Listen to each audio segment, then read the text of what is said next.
forever. NBA now and forever.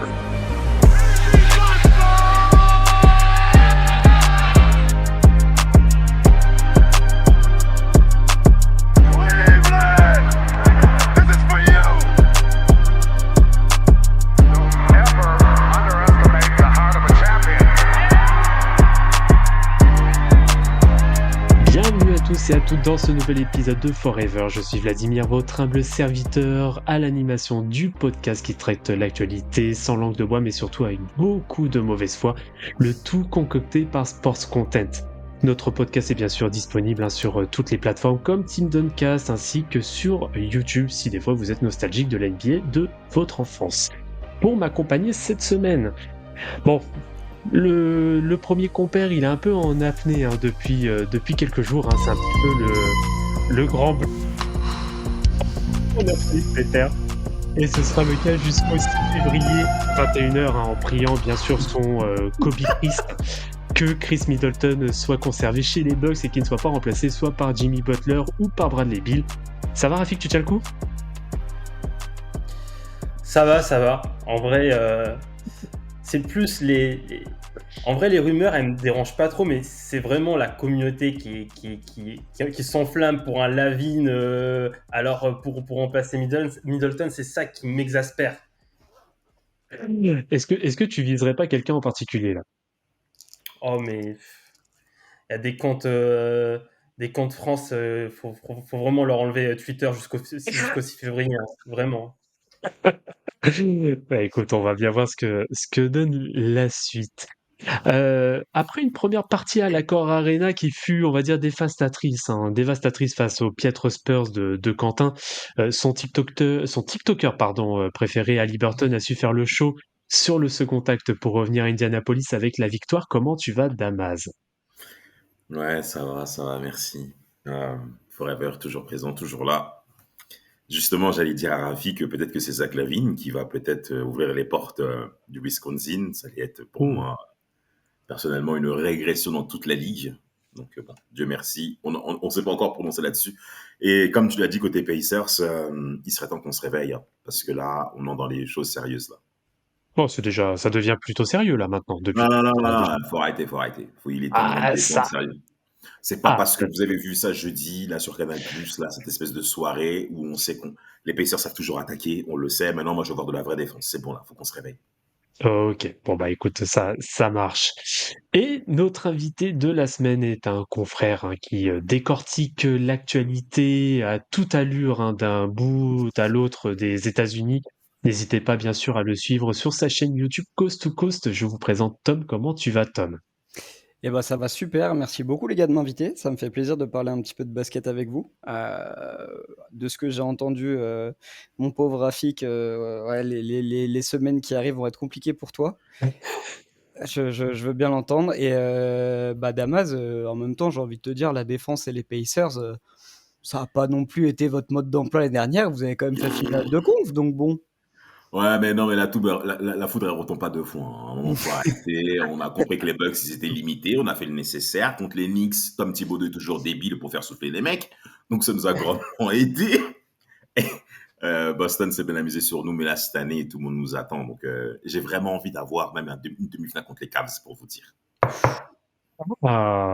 Demi-finale contre les Cavs. Écoute, je pense que ça mériterait d'en rediscuter, surtout avec le vrai fan des Cavs.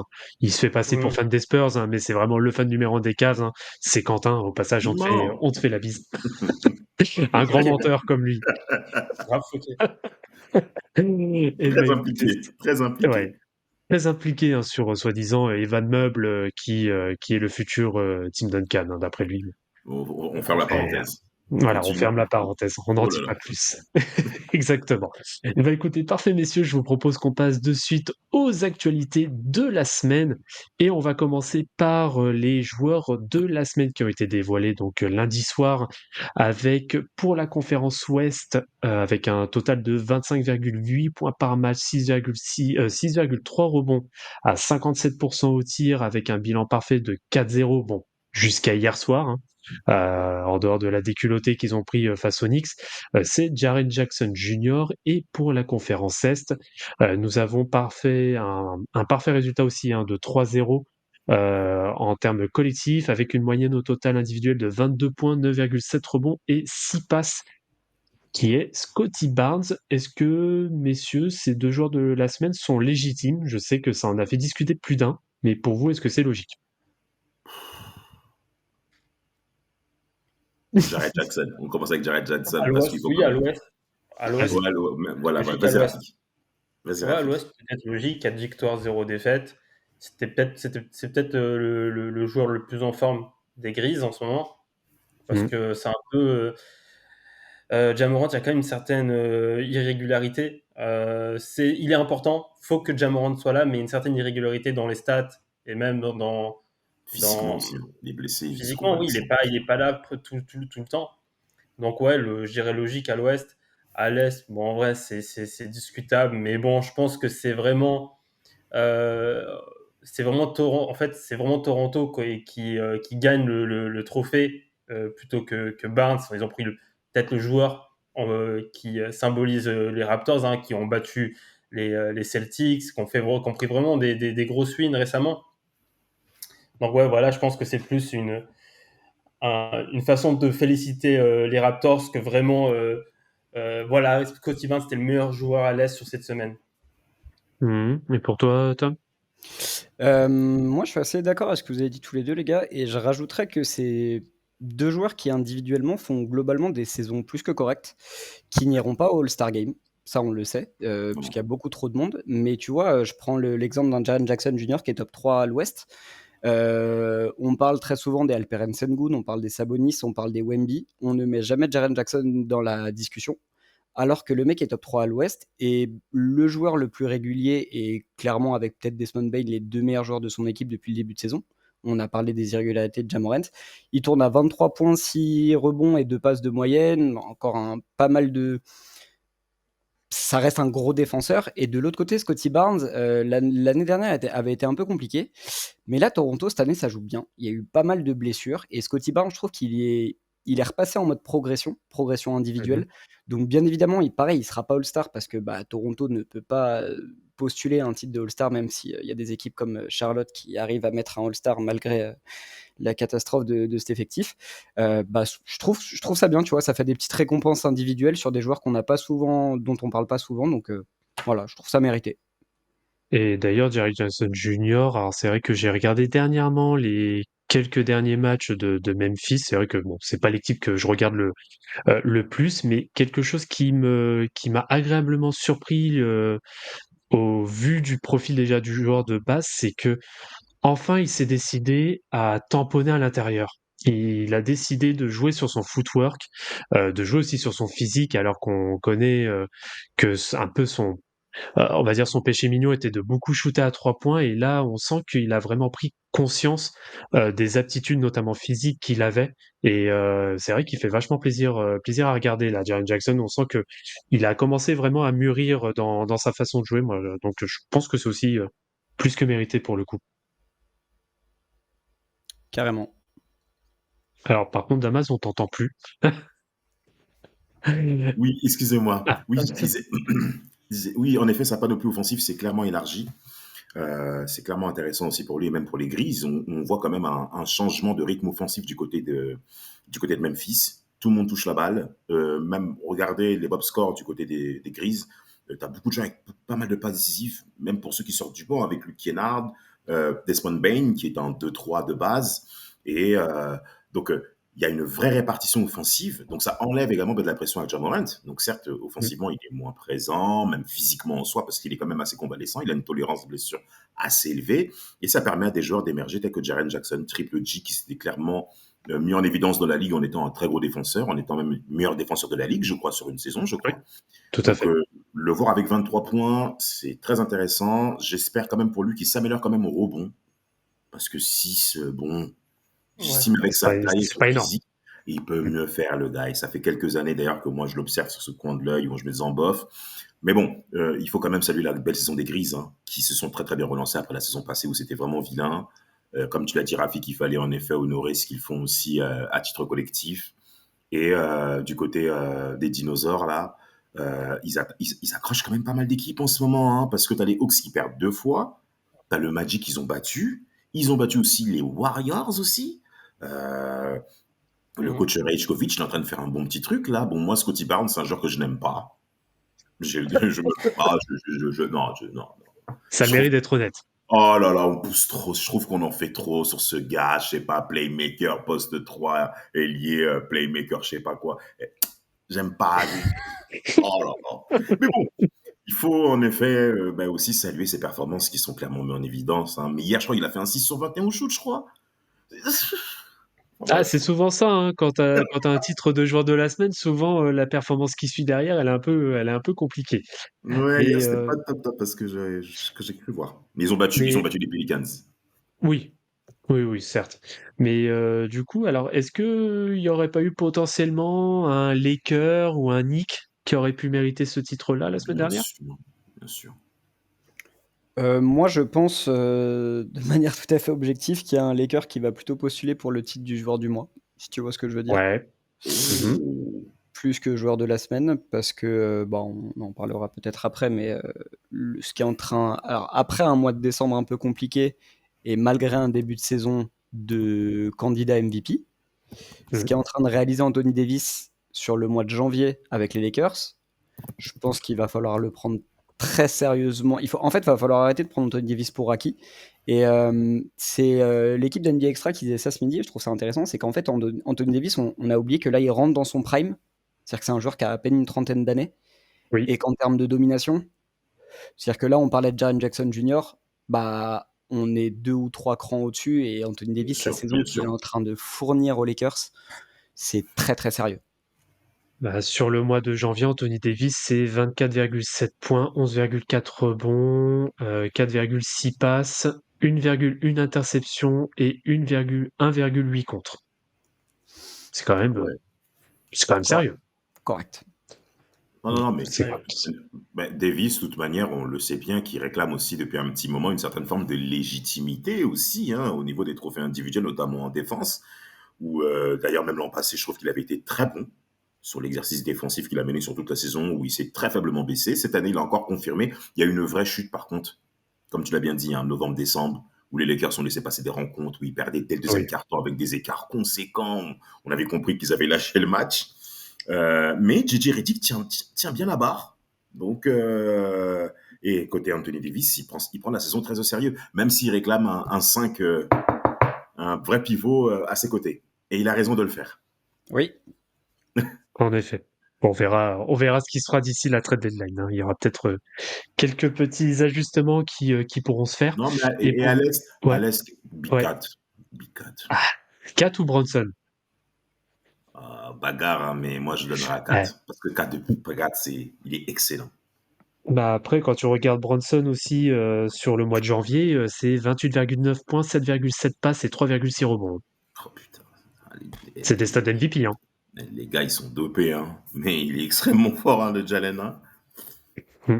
Ah, c'est la confirmation de chez confirmation, mais c'est vrai que même Karl Anthony Towns, hein, tu regardes sur le mois de janvier, il est à 25,6 points, 7,8 rebonds et 3,5 passes, hein. Ouais, donc ça se bagarre entre les deux, hein. Ouais. D'ailleurs, j'en profite.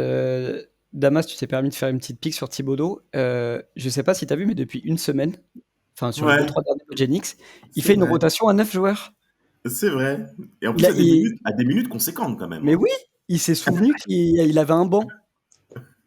Et que la saison, elle dure 82 matchs, où tu joues 2 à 3 fois sur 3 jours, quoi. Bon, Il s'est souvenu qu'il avait, après 75 ans de coaching, c'est bien. Moi, je trouve ça, il est dans les temps, hein. Franchement. il s'est souvenu qu'il avait qu'il avait un McBride ou qu'il avait des joueurs comme ça qui étaient plutôt. Il D'ailleurs, était McBride, putain, temps, purée. le poster qu'il met cette nuit aussi. Waouh, waouh, waouh, waouh. Enfin bref. Non, mais il était temps, quoi. Coach Tibbs, on sait qu'il est très très bon pour le 5, mais faut qu'il arrête de. On a toujours oublié d'Eric Rose, hein. Ah bah ça, bon, on sait bien pour Il le nous a coup. privé d'un truc, hein. Hmm. Il nous a privé de quelque chose, ce monsieur, hein. Alors c'est sûr. Est-ce que vous avez une dernière mention, messieurs, avant qu'on passe à l'actualité suivante?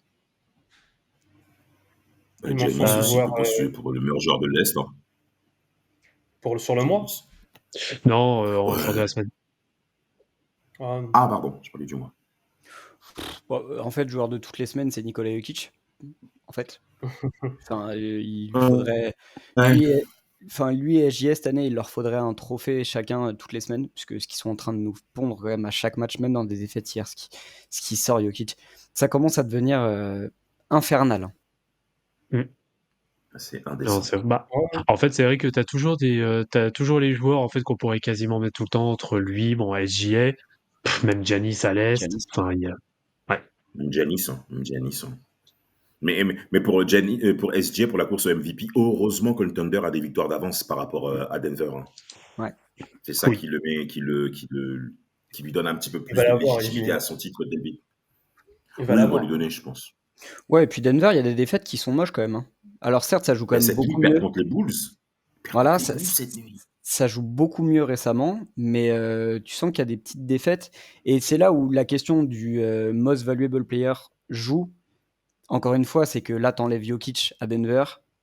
Je sais même pas s'ils sont play-in, vu le niveau, Non. entre guillemets, Ouais. autour.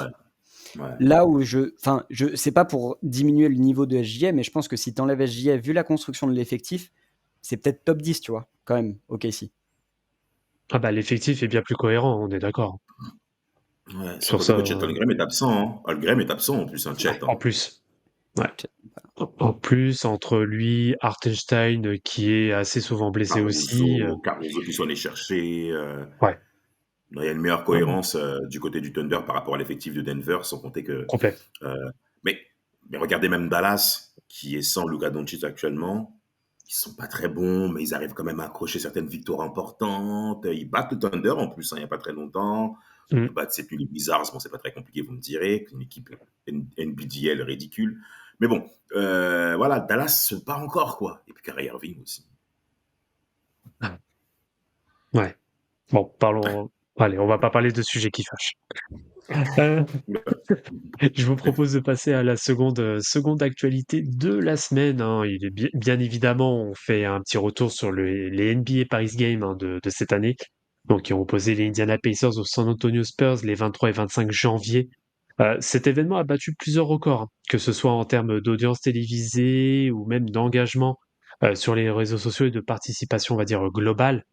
Pour vous donner quelques chiffres, hein, c'est des chiffres qui ont été publiés au lendemain ou surlendemain du premier match. On n'a pas eu forcément les chiffres du deuxième match, mais ne serait-ce que sur le premier, donc c'est le match qui est devenu le match de saison régulière NBA qui a été le plus regardé à la télévision française. On parle quasiment de 700 000 spectateurs sur Canal+, avec un pic quasiment à 1 million.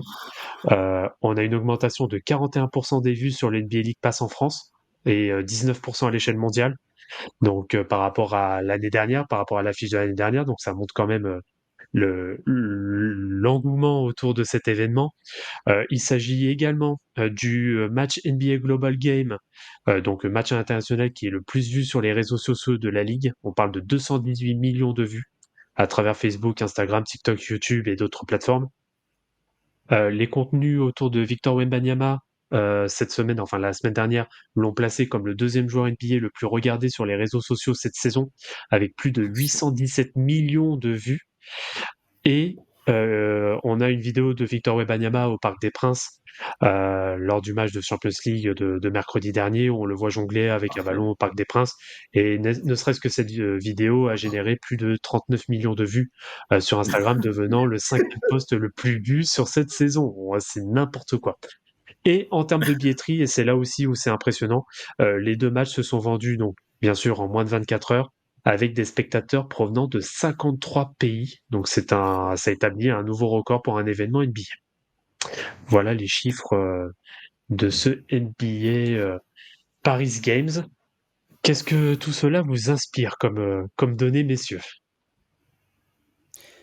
Moi, j'en ai 3. Ouais. J'en ai 3. La première, c'est que ça y est, c'est officiel. Victor Wembanyama est le nouveau visage de la NBA. Clairement, il n'y a plus de débat de savoir si ça va être un visage américain, si ça va être quoi que ce soit. C'est-à-dire que le mec maintenant se déplace dans son pays d'origine et ça devient l'événement limite le plus regardé de l'année en NBA. N'en déplaise à Kevin Garnett, hein, au passage. Voilà. Ça, pour moi, c'est la Ouais, première certitude que me donne ce week-end-là, c'est qu'au-delà du joueur extraordinaire, puisqu'on reviendra un peu sur ses performances, Oui. au-delà du joueur extraordinaire qu'il est, il a déjà cette aura et il a déjà le respect de ses pairs. Quand on voit des mecs comme Oscar Robertson, les mots qu'ils ont pu tenir sur lui, enfin, ça y est, il a au bout d'un an et demi de NBA, il a déjà acquis ce que certains mettent 10-15 ans à obtenir, voire toute une carrière. C'est un monstre. La deuxième chose, c'est que les places se sont vendues, mais j'ai vu aucun spectateur de banlieue parisienne à revenu moyen pouvant assister à ce match-là. Et, Ouais. et la troisième chose, je voulais faire un petit big up à Daniel Riolo. Voilà, c'est tout. Ah ouais. Bon, Même là, bah ouais. il crée. Ah, purée, cet individu. Même là, il est médiocre. Daniel. Oh, c'est Vraiment, compliqué. Non, non, c'est Rafik, tu voulais compliqué. parler, je Vas-y, crois. Rafik, ouais. non, mais de toute façon, Riolo, hein, c'est... Ah, putain, en vrai, hein, c'est un mec, on dirait un mec fleur de lys sur Twitter qui dit vraiment de la merde toute la journée. C'est...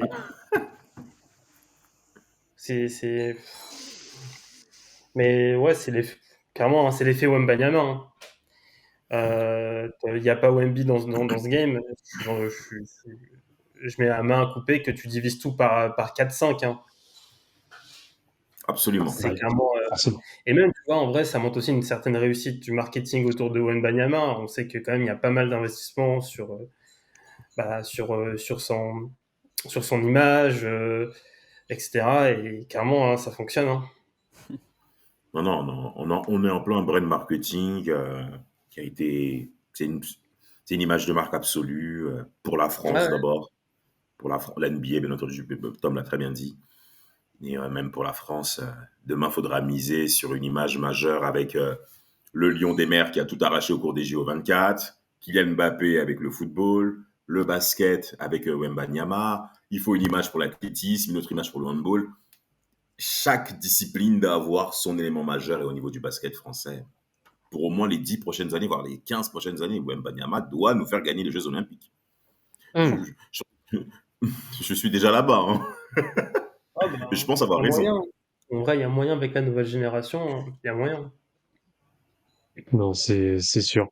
Mais alors, du coup, ouais, genre, alors justement, je vais rebondir un peu sur ce que disait Tom vis-à-vis du visage. Alors, en effet, en à peine un an et demi, euh, bah, c'est là où c'est encore plus fort parce que ce n'est pas l'image uniquement, on va dire vraiment. Enfin, c'est plus c'est pas le visage uniquement à l'échelle des États-Unis qu'est Wembanyama par rapport à la NBA, c'est vraiment le visage international par excellence en fait, c'est qui touche Tout à vraiment fait. les quatre coins du monde. Et moi, ce qui m'a fait rire justement, c'est que j'ai vu tout à l'heure une réaction de Kevin Garnett qui s'exprimait sur ce sujet-là en disant que ce n'était pas normal que ce soit Wembanyama, mais que lui aurait préféré voir un mec comme soit un Zion Williamson ou un Ja Morant, mais le problème c'est que la Jamorant. majorité de ces bah, en tout cas une étoile montante américaine. Lui, il Mais c'est estime lui, que c'est vu que Garnett qui a dit Jamorant. de quoi? C'est c'est C'est trop Garnett qui a tard. dit Jamorant. C'est C'est trop lui, Il en tard. tout est cas au courant que il a Jamorant, mentionné son il fait des lives Insta avec des, avec des guns. oui, oui, mais après il parle pas forcément là à cet instant, mais Ouais. dès le début de sa carrière, ça aurait dû être lui justement l'un des nouveaux Ok. visages Ah, ok, d'accord. de la Ouais, NBA. mais en vrai, Ça tu s'entend. disqualifies Jamorant, tu parles même pas de Jamorant, même si je comprends qu'il dit que voilà, normalement, ça devait être Jamorant, le visage de la ligue, et Zion Williamson, etc. Mais en vrai, avec ce qui s'est passé, tu peux même plus dire Jamorant en vrai. Ah, tu peux plus. Non, non. Effectivement, ça n'a plus lieu d'être de mentionner Ja comme étant un joueur. Déjà, même Anthony Edwards est passé devant Ja Morant. Hmm. Déjà, Il rien que. parlait aussi d'Anthony Edwards.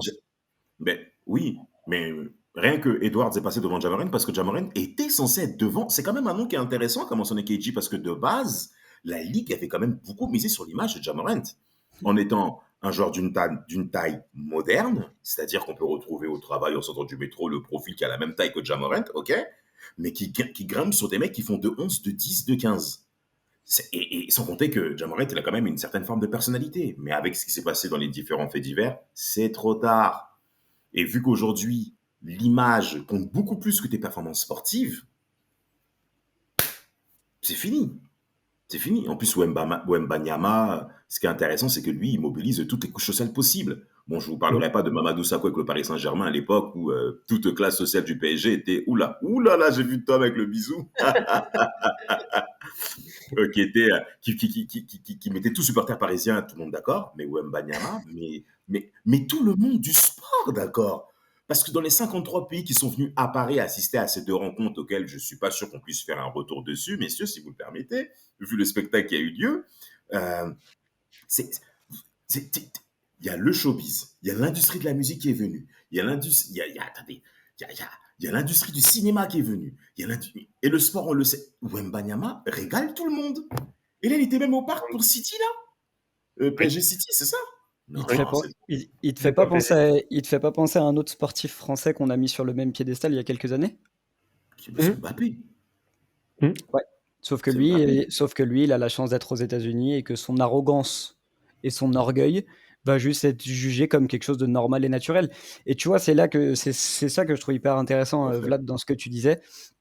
Quand on compare aujourd'hui un Wemby à des mecs comme Ja, comme des mecs comme Anthony Edwards, comme des mecs comme Zion, honnêtement, hein, c'est des joueurs de basket hors normes, phénoménaux, qui ont des capacités intellectuelles divisées par 2 par rapport à celles de Wembanyama, qui ont un entourage divisé par 2 en termes de stabilité par rapport à celui de Victor. Et tu vois, au-delà de l'aspect alien, en termes de niveau intrinsèque de joueur, Victor est phénoménal. Mais ces mecs à côté, ce qu'ils ont fait, moi je me souviens, la première année de Ja, les premiers matchs de Zion, la saison dernière de Ant-Man, ils n'ont pas grand-chose à lui... Enfin, tu vois, à lui jalouser. Ils étaient énormes. Mais en fait, ce qui est trop fort avec Victor, c'est qu'en 1 an et demi, tu n'as aucune fausse note. Aucune fausse note. Que ce soit dans ses sorties, dans sa com, sur le terrain. Et le mec, en fait, moi, ce que je trouve fou, c'est jamais la faute des autres. S'il perd, c'est sa faute à lui. Il y a une remise en question qui est automatique et qui n'est pas forcément celle qui est faite par les autres. Et quand il gagne, bah ouais, en fait, on a gagné, on a fait une bonne performance collective, mais par contre, j'ai été trop fort, quoi. Non, c'est ça. On dénote Joel Embiid. Oh, mais non, mais lui... ouais, ça va, là. Il a 30 ans, Vlad, arrête de le défendre. Mais non, mais c'est pas le sujet. Voilà, avec Embiid. Non, mais je voulais juste le tacler avec ça, c'est tout. Faut le laisser, il est en train. Laissez Joel Embiid à l'entraînement en train de faire le poirier, là. En train de faire des poiriers, ouais. Non, mais ce qu'il a fait mai 21 face sur Ben Simmons, merci. Ah, vas-y. D'ailleurs, au passage, n'oubliez pas, il y a un jugement sur Joel Embiid qui est toujours disponible. Voilà. J'en profite. En plus de ce que tu as dit... Vas-y, termine. Ouais, non, juste, ça me fait plaisir de savoir que Joel Embiid est encore un joueur de basket. Ah, ça Vu la saison des Sixers, en plus. Des qui? Bonne question. Oh, je sais plus, j'ai oublié. Mais après, en plus, ce qui est bien sur Wemby... Ah, tu voulais réagir, Rafik? Non, vas-y. Tu veux parler de Embiid?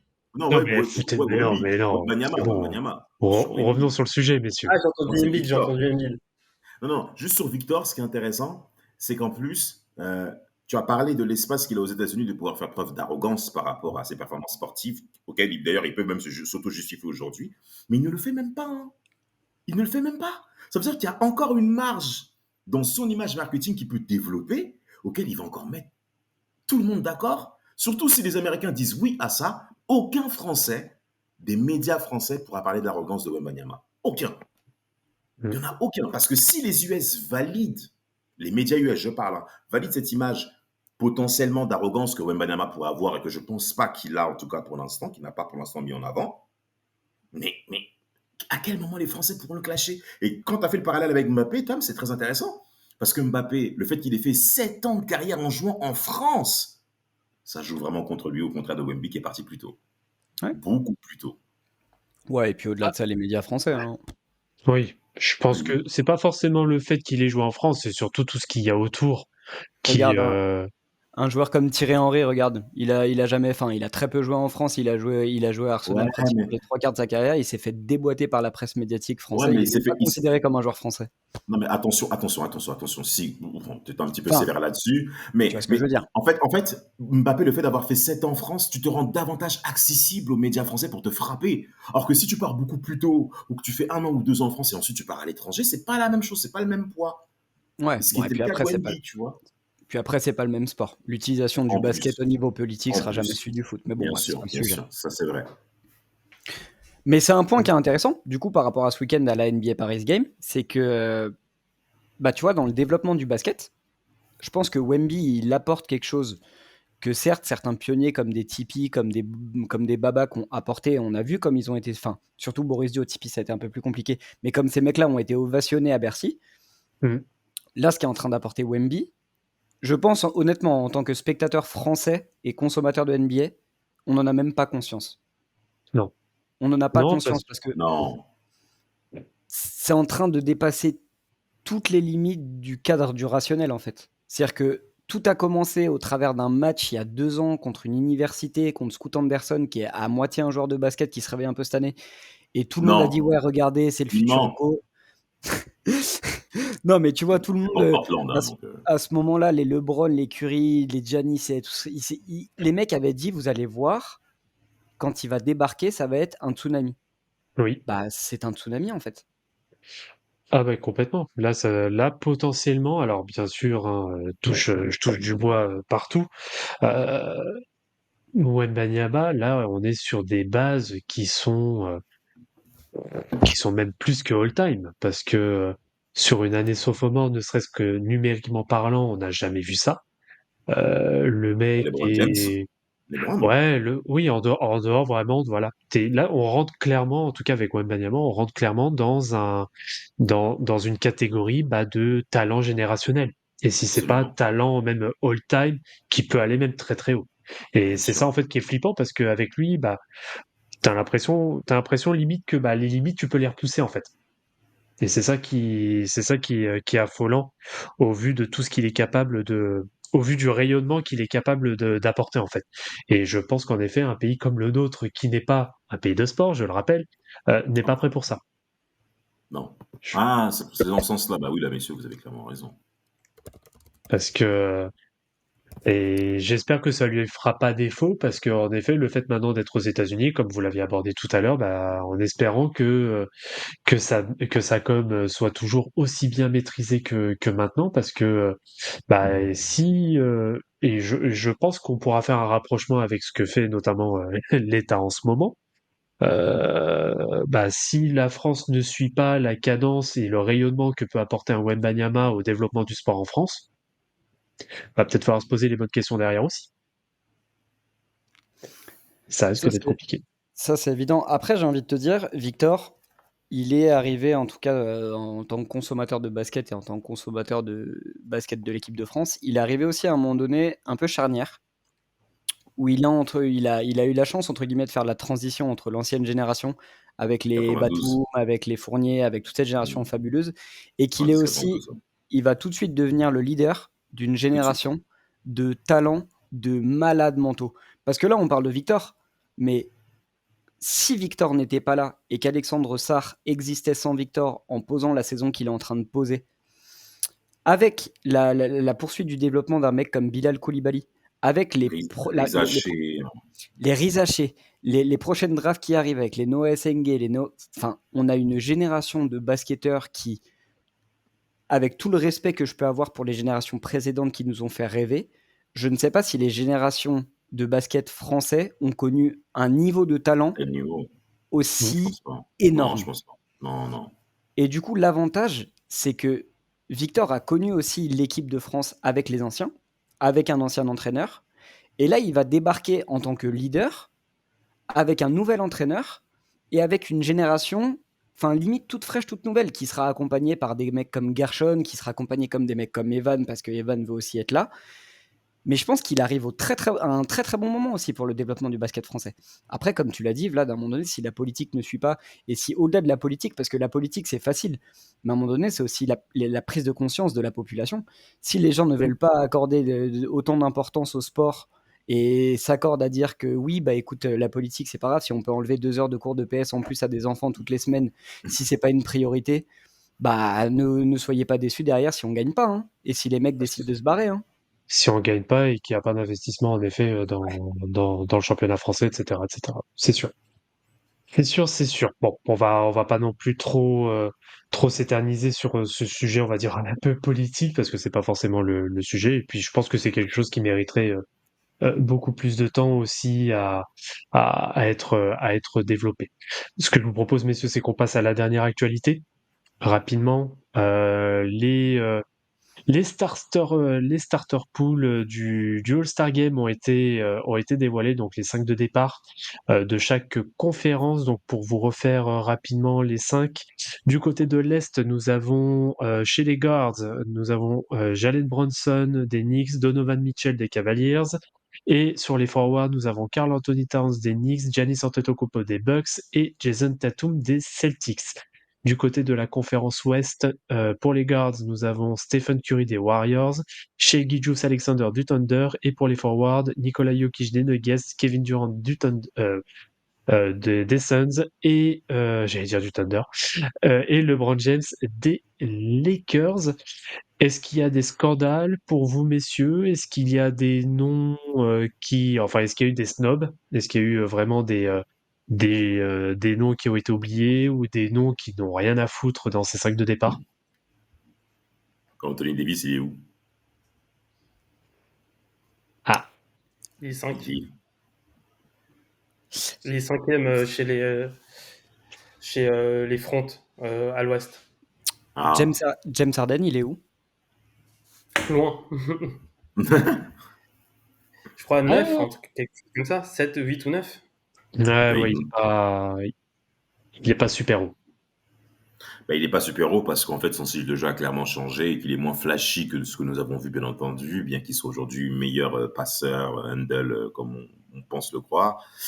Et comme il aime le penser lui-même aussi, mais par rapport au nom, ça a l'air quand même cohérent.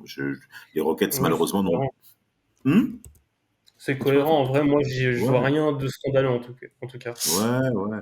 Les Rockets auraient pu être couronnés, mais en fait, il n'y a pas de joueur majeur qui se distingue par rapport à ses statistiques et par rapport à l'envergure d'un joueur qui peut vraiment prétendre à ce type de position. Il y aura quelqu'un du banc ou 2 mecs du banc du côté des Rockets, ça c'est évident quand même. Mais par exemple, un joueur comme Fred VanVleet, qui a une certaine forme d'expérience, je m'attendais quand même à une meilleure performance individuelle de sa part. Mhm. Voilà. Ja Morant, s'il était plus présent physiquement et en répondant présent au niveau des stats, il aurait pu être appelé, par exemple, à la place même de Stephen Curry, où on a des Warriors qui souffrent. Ouais, justement, celui qui fait Maintenant, c'est peut-être plus parler, c'est peut-être Stephen Curry, justement, qui fait le plus parler. Ouais, forcément. Ah, mais Curry, en vrai, c'est surtout parce que la concurrence, elle déçoit. Enfin, quand je dis elle déçoit, t'as Doncic qui est blessé. Mhm. Ouais, déjà. Il a raté pas mal de matchs. Ouais, trop même. T'as Anthony Edwards qui fait une saison qui a un peu moyenne au début. Bon, là, ça va peut-être un peu mieux, mais Ouais, ça va un peu voilà. mieux aussi. Ouais. Kyrie Irving aussi. Bon, déjà, Kyrie Irving, c'est pas la même notoriété que Stephen Curry. C'est clairement moins puissant médiatiquement que Curry. Donc, en fait, pour moi, Stephen Curry, en fait, il profite vraiment d'une situation où il y avait vraiment personne, à part Shai, il y avait aucun guard qui performait euh, de manière très bonne et régulièrement. Mhm. Oui, même Devin Booker est décevant. Hein. Oh oui. Ouais, et puis là, je pense même avec la titularisation des trois, en fait, avec KD, LeBron et Steph, je pense qu'on est rentré dans un côté. On s'en fout un peu de la perf. En fait, on s'en fout un peu de leur régularité. Là, je pense qu'on est aussi un petit peu en mode. On a compris que c'est la fin d'une génération et qu'il faut leur rendre hommage et que le meilleur moyen de leur rendre hommage, c'est de leur donner ce statut de titulaire starter.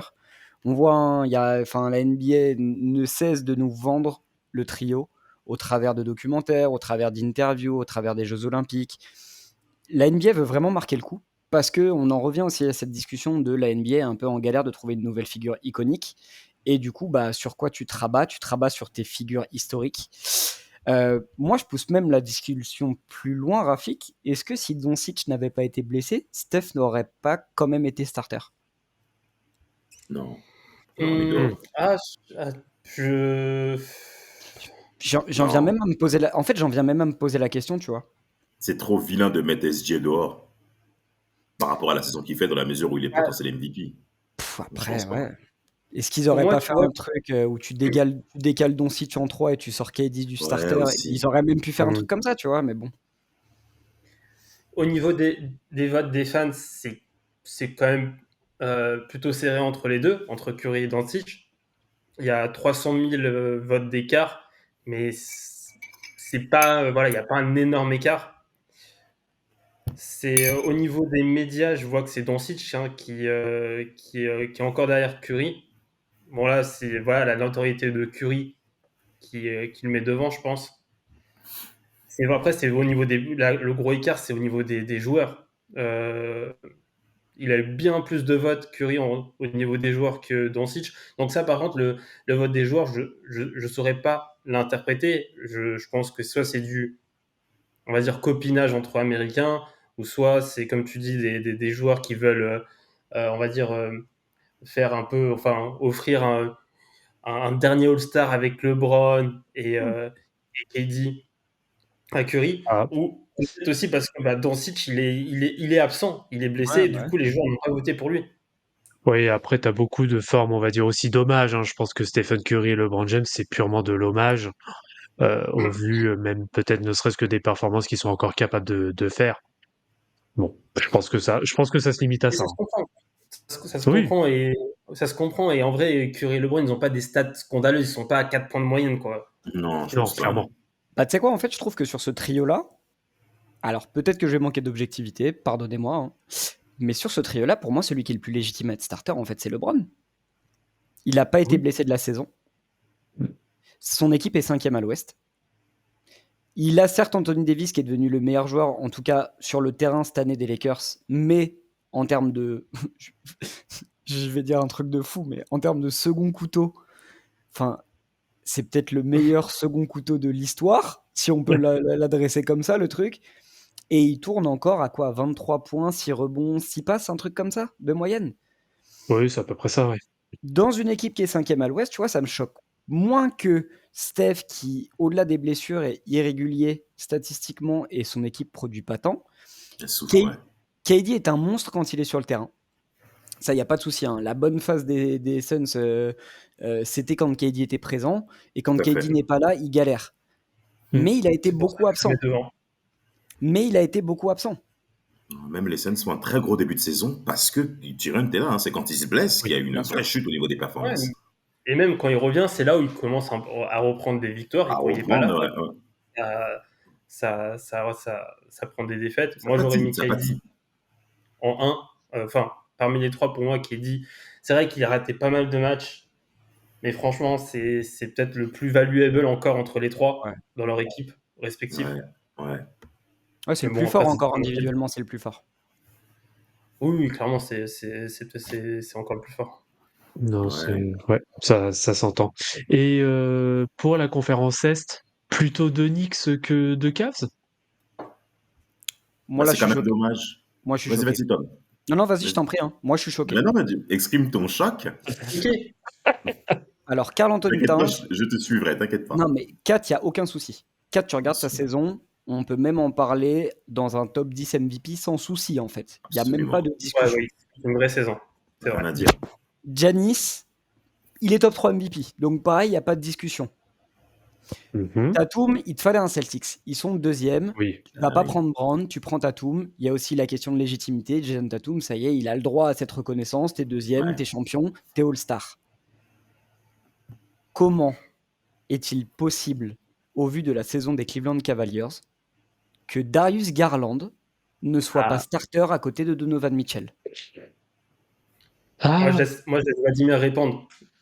Vladimir, oh, c'est compte fan Jalen Brunson. non, mais alors pour le coup, moi j'aurais été enfin moi, il y aurait eu Darius Garland. Alors peut-être, non, et encore, je saurais même pas te le justifier en vrai, hein. Moi, pour moi, justement, plus légitimement, ça aurait été Darius Garland et Donovan Mitchell, hein, en guard.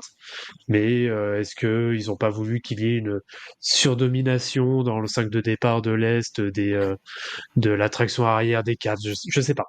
Après, bon, ouais, non, franchement, je saurais pas te le justifier parce que pareil, Jalen Brunson, le début de saison, il est un petit peu en demi-teinte, il est un petit peu balbutiant, il est vraiment monté en puissance à partir du mois de décembre. Euh, Darius Garland, il a raté quelques matchs en début de saison, mais après, en dehors de ça, en fait, les deux sont un peu sur la même dynamique. Alors après, Jalen Brunson, je pense qu'il a, numériquement, je pense qu'il a de meilleures stats, notamment avec un très gros mois de janvier, mais on m'aurait dit Darius Garland et Donovan Mitchell sur la traction arrière à l'Est, ok, aucun problème. Donc moi, ça me choque.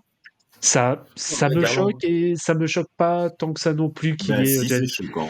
Ben si, moi j'estime ça quand même terriblement dommageable. Parce que les Knicks n'ont pas fait forcément un très très bon début de saison. Les Cavs ont été réguliers durant toute l'année.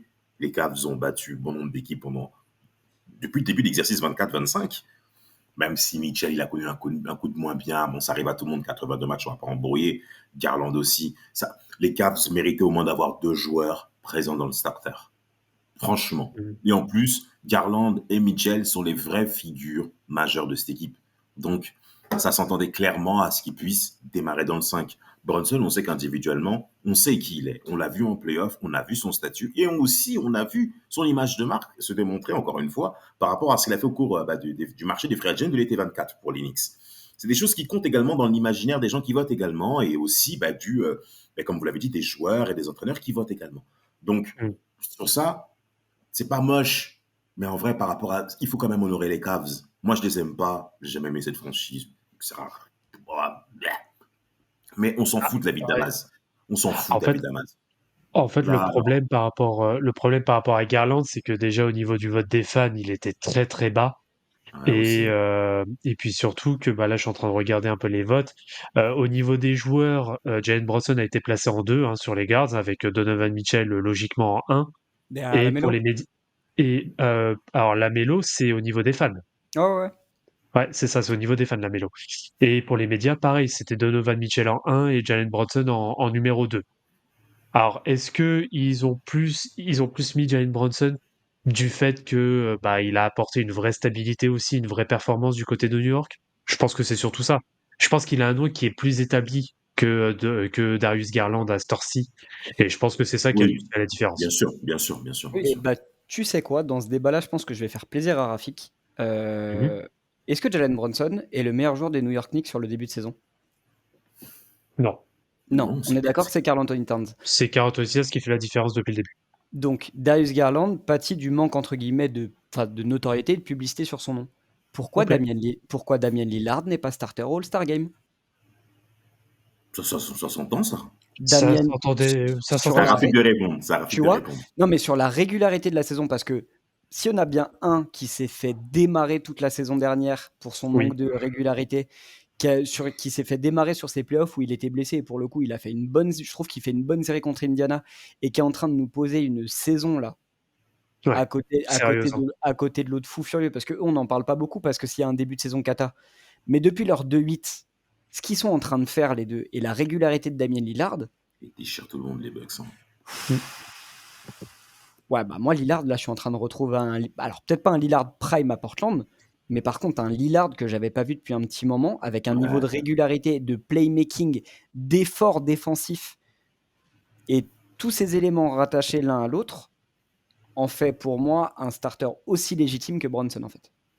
Bon. Rafik approuve. Non, bien sûr, j'approuve. En fait, moi, je suis pas choqué que Lillard ne soit pas starter. En vrai, je m'y attendais pas. Je pense que je savais que ça allait être Brunson. En fait, je pense que Lillard, il souffre un peu déjà du mauvais start des Bucks. Le 2-8, il fait mal. Mais il n'y a pas aussi que le 2-8 qui fait mal aux Bucks. Et je pense que ça va aussi faire mal à Giannis dans les trophées individuels. c'est aussi que les Bucks ne performent pas contre les gros de l'Est. Aujourd'hui, les Bucks, c'est 0-8 contre Cleveland, New York et Boston.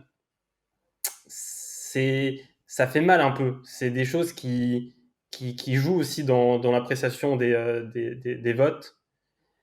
Mais ouais, mais en vrai, oui, par contre, Lillard, cette saison, il est très très bon. La connexion avec Giannis est très très bonne. Il y a eu pas mal d'échos sur comme quoi la relation entre Giannis et Lillard n'était pas bonne, que les deux gars ne s'entendaient pas. Bah, franchement, hein, sur les derniers matchs, on voit vraiment deux joueurs qui s'entendent très très bien, que ce soit sur un plan personnel, mais aussi sur un plan sportif. Ça joue, franchement, hein, ça commence à être sérieux. Et je pense que c'est aussi grâce à cette dynamique qu'il y a entre les deux que les Bucks en ce moment déroulent. Ce qui est fou, c'est que les gens en ont douté en fait. La complémentarité de Lillard et Giannis, c'est-à-dire que on a été tellement impatients, mais comment veut-on que ces joueurs ne soient pas compatibles? T'as l'un des meilleurs shooters à 3 points de la ligue avec l'un des playmakers, les joueurs les plus polyvalents de la ligue qui agressent Les l'arceau plus et qui n'a pas de... puissants, les plus puissants de la ligue. Voilà, en termes de compatibilité, c'était nickel. Et juste pour rebondir, si on a cette discussion aujourd'hui et si on a ce débat-là à l'Est, pour faire un petit big up à Loris, cette discussion nous est permise uniquement parce que Paolo Banchero s'est blessé. Ainsi que Franz Wagner aussi. Ainsi que Franz Wagner. Même si en termes de popularité, Franz n'aurait peut-être pas été compté, tu Il vois. est plus bas, on est complètement d'accord. Mais Banchero n'est pas blessé, t'as pas de question si c'est Mitchell ou Brunson. Hein. T'as Mitchell titulaire et t'as Banchero Tatum à côté. Banchero, il est porté dans les fronts. Il se débrouille, il mettrait Tatum Banchero, c'est un front. Ouais, il mettrait Tatum en 2, il se serait débrouillé. Tatum 2. Ils auraient trouvé un truc. Bah, tu fais jouer Giannis 2. Il joue 1, il peut jouer 1, 2, il peut jouer en 2, 3, 4, un mec 5. Qui fait 2-11 à 2. En tout cas, un dernier truc sur la complémentarité qu'il y a entre Giannis et Lillard. Vas-y, Rafik. Clairement, il y a un truc que j'apprécie, c'est que comme Lillard prend pas mal de shoots à 3 points et qu'il est bon à 3 points, il y a plus ce besoin que pouvait avoir Giannis de prendre des 3 points. Et c'était vraiment chiant. Des fois, il en prenait des 3 points. Et la saison dernière, il était à 4 shoots à 3 points en moyenne par match. Giannis, il prenait 4 shoots en moyenne. Et cette saison, il a 0,3 ou 0,4. Mais tant mieux. Je ne me rappelle plus, mais il est en dessous de 1. Donc, il y a vraiment cette complémentarité, c'est OK, Lillard, tu bombardes à 3 points et moi, je bombarde à l'intérieur. Ben, messieurs, Lillard, la raison pour laquelle il n'est pas dans cette discussion pour l'instant en tant que starter de All-Star, on le sait bien que les Bucks ont raté leur début de saison, ça c'est une évidence, mais les matchs également qui ont été télévisés sur la télévision nationale américaine, les Bucks ont aussi beaucoup perdu de matchs, sur des matchs qui étaient retransmis, sur des matchs à la télévision nationale, sur des confrontations sur l'équipe de l'Est, qui sont aujourd'hui devant elle au classement. Les Bucks ont pratiquement tout perdu, avec un Lillard qui n'était pas forcément à son grand avantage aussi. Donc, quand les mecs ils vont venir voter, quand ils vont venir cliquer, je me souviens, il n'a pas bien joué contre les Cavs, allez, je me mets pas. Le Knicks Bucks qui fait mal. Le Knicks Bucks qui fait très très mal, le Knicks Bucks. Même les Cavs aussi. Même les Cavs, il y a un match mais tu vois, c'est ça qui est drôle, parce que les arguments, c'est quand ça arrange, en fait. Parce que si tu pars de ce postulat-là, comment Garland n'est pas titulaire? Mais je suis pas. Non, mais tu vois ce que je veux dire. Non, mais je suis tout à fait d'accord avec toi. Mais en fait, ces arguments-là, c'est quand ça arrange les gens. C'est-à-dire que dire que Lillard n'est pas titulaire, bah oui, mais il a pas battu les autres. Bah ouais, mais il y a un mec qui a battu tout le monde en fait. Pourquoi il est pas titulaire? Mais c'est là où tu vois. Je trouve qu'on trouve des arguments comme chez nous. C'est que des arguments qui nous arrangent en fait à chaque fois. C'est comme le titre de MVP. Hein. Il y a pas de. À partir du moment où t'as pas des catégories et des critères précis. Établi, ouais. Tu auras toujours ces débats-là. Et encore une fois, il n'y a rien de choquant. Brunson titulaire, c'est pas choquant non plus. Tu vois. Non, c'est pas choquant, mais ça peut faire mal quand même à Garland. Ça fait mal pour lui. Il va aller All-Star de toute façon. Il va aller All-Star, pas starter, mais il va y aller. Mais en fait, même quand tu vas faire. Non, mais il va y aller. Même pas il doit, il va y aller, Damas. Oui, bien sûr, il va y aller.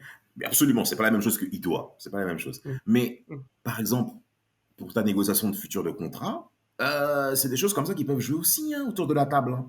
Tu vois, c'est des choses qui peuvent jouer. Et Garland, on sait bien Ouais, qu'il part de plus loin par rapport à tous les noms qu'on a mentionnés. Et par rapport à ce qu'il a pris lui aussi dans les dents l'année dernière. Enfin, le Ouais, mec, a, parce que. le mec a eu une blessure de fou furieux. Il a fait une saison très médiocre. Tout le monde voulait l'envoyer à la poubelle. Tout le monde Ouais. s'est dit, s'il y a un trade à faire, il faut garder Mobley, il faut dégager Garland. Et parce que Mm. Garland est en train de produire cette saison-là, ne serait-ce que pour légitimer ce qu'il est en train de faire, une place de starter aurait été plus qu'honnête. Ouais, je comprends. En effet, bah écoutez, n'hésitez pas hein, également à nous donner vos avis vis-à-vis de Garland sur une non-sélection dans le 5 de départ du All-Star Game. Est-ce que c'est un scandale ou pas? Messieurs, je vous propose qu'on enchaîne sur le débat de la semaine. Alors, bon, cette semaine, pas de chronique de Loris, donc je vous propose de vous faire une introduction de ce sujet qui va prendre 2-3 minutes, histoire de remettre un peu tous les éléments de contexte, car on est sur un sujet qui peut faire parler. Donc, alors, il y a donc une nouvelle qui est tombée il y a environ 2 semaines hein, dans le monde de la NBA, qui mentionne notamment Maverick Carter, qui est le manager commercial de LeBron James, ou même un très bon ami de LeBron James, qui a été sollicité en tant que conseiller par un groupe d'investisseurs qui cherche à lever la modique somme de 5 milliards de dollars pour former une ligue internationale de basketball qui tenterait de rivaliser avec la NBA, selon les sources de Bloomberg. Le groupe, qui comprend donc plusieurs fonds de capital investissement, envisage de créer une ligue composée de 6 équipes masculines et 6 équipes féminines, jouant donc des matchs à travers le monde, selon donc certaines sources, notamment chez ESPN, qui mentionnerait entre autres l'État de Singapour, qui se montrerait très intéressé pour faire partie des Tiens, pays, on va dire, étapes de ce projet. comme ça, je vais L'idée dans serait Singapour. ouais, bizarrement Singapour, hein. Ouais, L'idée serait déjà soutenue hein, par plusieurs grosses têtes. On parle notamment de Geoff Prentice, hein, donc le cofondateur de Skype, Grady Burnett, un ancien dirigeant de Facebook, ainsi que Jason Stein, un proche de Maverick Carter d'ailleurs et de LeBron James, qui est à la tête de l'entreprise de placement financier SC Holdings. Bloomberg a également rapporté que le groupe d'investissement en question pourrait tenter donc de solliciter des fonds de capital investissement, donc pour 5 milliards de dollars, et les fonds de capital investissement actuellement dans la NBA sont limités seulement à une participation de 20% dans les équipes NBA et ne sont pas autorisés à occuper des rôles de gouvernance. Je mets ça en information annexe. Sachant que donc la NBA, hein, depuis les années 70, n'a pas du tout été confrontée à une vraie ligue, on va dire, donc, rivale significative pour le basketball.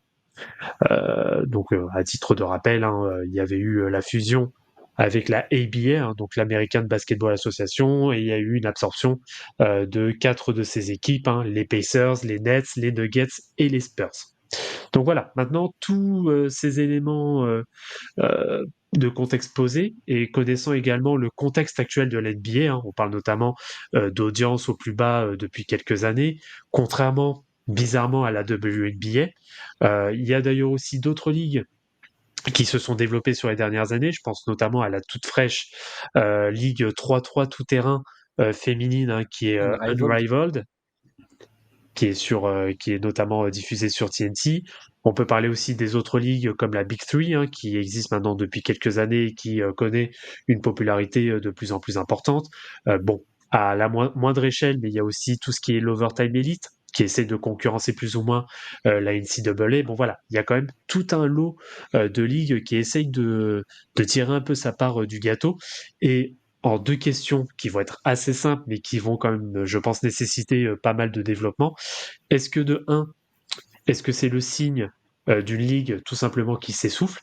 Et de deux, est-ce que l'idée d'une ligue parallèle d'envergure semble pertinente et atteignable? Vous avez 4 heures, messieurs. Il n'y a pas besoin de 4 heures, hein. Ah, bah vas-y alors, je te laisse répondre. Moi, je pense que le produit NBA ne s'est jamais aussi bien vendu qu'actuellement. C'est-à-dire qu'on tend à nous dire que les chiffres, les audiences baissent, les audiences télévisées baissent. Ok. Est-ce qu'on peut juste rationaliser 2 secondes? L'été dernier, il y a eu des négociations financières entre les chaînes télé américaines où on parlait de chiffres qui n'avaient jamais été évoqués dans l'histoire de la NBA, du basketball et globalement dans très peu de sports. Mhm. Il y a eu le rachat d'Amazon Prime, il y a eu des négociations. Dans les audiences sont calculées aussi aujourd'hui sans le League Pass international. C'est-à-dire qu'on s'arrête aussi sur les audiences télévisuelles. Je pense que le League Pass a de quoi se développer, mais est déjà un produit qui est pas trop mauvais. Et si toutes ces ligues arrivent les unes après les autres, est-ce que vous pensez pas qu'Adam Silver, il a déjà anticipé le coup? C'est-à-dire que les négociations, est-ce qu'il est en train de faire en Afrique? C'est-à-dire que je crois qu'il n'y a pas plus tard qu'hier ou avant-hier, il est en train de finaliser la création d'une ligue au Maghreb, au Maroc, je crois. Oui. Le développement de la ligue, de la NBA sur le continent africain. Le développement, entre guillemets, de la NBA et des marques des joueurs, des chaussures sur le continent asiatique. Le développement de la NBA en Europe avec les NBA Paris Games, avec le développement tout simplement et les discussions autour pas d'un rachat potentiel de l'Euroleague, mais d'une création aussi d'une ligue NBA en Europe pour essayer de contrer un petit peu toutes ces ligues qui arrivent à droite à gauche. Mhm. Moi, très honnêtement, ça me fait penser un peu au débat Ligue des Champions, de l'année dernière, Ligue des Champions et Super League là. Super League. Voilà. On va essayer à un moment donné de contrer et de challenger le produit NBA. C'est une très très bonne chose en fait, parce que ça permettra, comme n'importe quel autre produit, de continuer la réflexion, de pousser à la création d'un play-in, de pousser à la création d'un système peut-être de play-off plus accessible et peut-être d'une saison régulière aussi plus accessible et moins ennuyeuse. Moi, je pense que dire aujourd'hui que le produit NBA s'essouffle et qu'il est en perte de vitesse, franchement, j'y crois pas du tout. J'y crois pas du tout. Je pense que le basket ne s'est jamais aussi bien porté dans le monde et que la NBA reste vecteur et porteur de tout ça. Rafik. Je pense que, comme vient de le dire Tom, je pense que c'est parce que la NBA se porte bien qu'il y a cette envie de créer une ligue qui va être en compétition avec la NBA.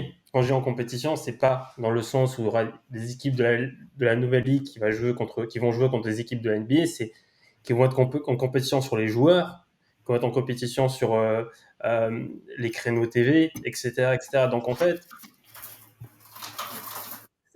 cette ligue-là, elle va venir, si elle voit le jour, elle va venir prendre des joueurs NBA en offrant des plus gros chèques. Et donc, on va vraiment rentrer dans des logiques, déjà qu'on est dans des logiques financières dans le sport, mais là, on va rentrer dans des logiques ultra financières. Pour moi, ce projet, il ne doit pas avoir le jour, pour moi. Pour moi, ce projet, il doit pas avoir le jour. Je ne vois pas l'utilité d'une ligue avec 6 équipes masculines et 6 équipes féminines. Un championnat avec 6 équipes, je trouve pas ça ouf. Donc non, moi franchement, c'est quoi, on va voir les mêmes équipes s'affronter 10 fois dans l'année. Je vois pas c'est quoi l'intérêt. Donc ouais, moi je pense pas que ça doit avoir le jour ce projet. C'est juste en fait pour moi ça va être pour moi les personnes qui vont en pâtir, ça a été les joueurs déjà, parce que il y aura ce côté où on rentre dans l'exploitation de joueurs, où en fait vraiment les joueurs sont vus comme là on rentre vraiment dans un logiciel où les joueurs sont vus comme des assets financiers, et vraiment que comme des assets financiers. C'est vraiment en mode ok, si on a ce joueur-là, on va pouvoir faire plus de profit parce que ce joueur-là, ça va ramener des vues de ce marché-là, donc ça va donc des placements marketing de ces marques-là, etc., etc. Voilà, pour moi, on est dans ça commence à devenir un peu. Peut-être je suis naïf, hein, peut-être je suis bisounours, etc. Mais vraiment, vraiment loin de là, pour moi, ça commence à être un peu nocif. Ça fait penser un peu à un moment où il y a eu dans le football, tu pouvais acheter des parties de corps de joueurs. Quand je dis des parties de corps, par exemple, tu pouvais détenir, par exemple, la jambe droite d'un joueur de foot. Et quand je dis détenir la jambe droite, ça veut dire que si ce joueur de foot était vendu, tu recevais, entre guillemets, un pourcentage de ce joueur de foot, etc. Tu détenais, en fait, au lieu de détenir entre guillemets le joueur, tu détenais une partie comme plein d'actionnaires détiennent une entreprise, quoi. C'est comme si tu étais sur Trade Republic et que tu avais une fraction d'action, quoi. C'est un Mais peu c'est ça ça le en fait, truc. tu vois. Moi, Ouais. j'ai pris en fait, les personnes ne détenaient pas le bras, la Oui. jambe droite, mais c'était une image pour dire. Oui, Tu oui, vois, bien c'était sûr. une image. Bien sûr. Je comprends. Alors, est-ce que dans ce cas, après je te laisserai peut-être rebondir sur ma question, Damas, mais est-ce que on se trompe pas plutôt de cible? Est-ce que la cible à avoir, est-ce que ce serait pas de développer un nouveau concept plutôt que de chercher absolument à rivaliser avec la ligue qu'est la NBA et forcément rivaliser sur du 5-5, sachant qu'on a du 3-3 qui se développe. Après, on a aussi d'autres formats, peut-être aussi avec d'autres règles qui se développent. Et est-ce qu'on ne devrait pas partir justement plus sur un concept unique que de vouloir à tout prix être le rival de la NBA, sachant que le peu de fois que la NBA a tenté d'être rivalisée, ça a été un échec cuisant. Déjà, pour répondre à la première question, avant celle que tu viens de poser, Vlad, moi Mm. j'estime qu'il y a il y a une vraie évolution sur la perception du monde de l'NBA aujourd'hui. Et même au-delà du mot évolution, on peut même mettre le mot exportation. Et cette exportation correspond bien, et ça c'est de la vraie américanisation internationale que le modèle américain a très bien compris, c'est qu'on s'exporte tout en prenant en considération le modèle et culturel dans le milieu dans lequel on va se développer.